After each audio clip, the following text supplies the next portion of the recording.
मला विधानसभा निवडणुकीच्या तयारीवर पूर्ण लक्ष केंद्रित करायचंय। त्यामुळे मला मंत्रिमंडळाच्या जबाबदारीतून मुक्त करावे।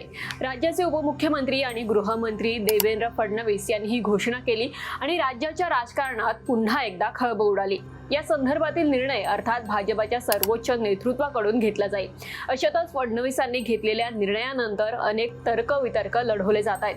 महाराष्ट्र भाजपचा चेहरा बदलणार, नेतृत्व बदलणार असे सवाल उपस्थित होत आहेत।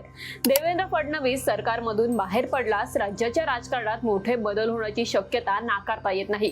देवेंद्र फडणवीस यांच्या जागेवर सरकारमध्ये भाजपचं नेतृत्व कोण, तर पुन्हा एकदा पर्यायी चेहरा म्हणून दिल्लीतील भाजपचे राष्ट्रीय सरचिटणीस पदावर कार्यरत असलेले महाराष्ट्राचे माजी मंत्री विनोद तावडे तसंच केंद्रीय मंत्री नितीन गडकरी या दोन नावांची प्रामुख्याने चर्चा होताना दिसते। शुक्रवारी अर्थात आज दुपारपर्यंत या विषयावर निर्णय होण्याची शक्यता आहे। मराठा फॅक्टर राज्यात मराठा आरक्षणामुळे असंतोष निर्माण झाल्याचा फटका लोकसभेत बसला, हे फडणवीसांनीही कबूल केलं।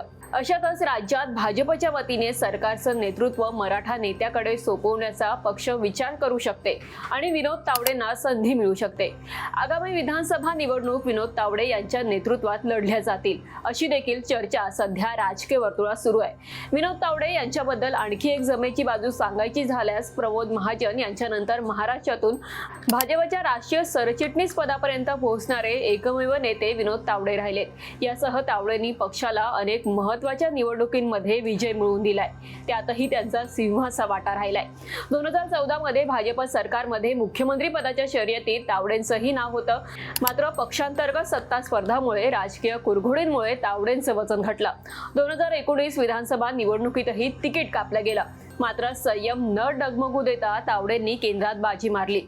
तर गेल्या काही दिवसात राज्यात सुरू असलेल्या घटनाक्रमांमुळे फडणवीस बॅकफुटवर गेलेत आणि फडणवीस राज्याच्या राजकारणातील खलनायक म्हणून टीका केली जाते।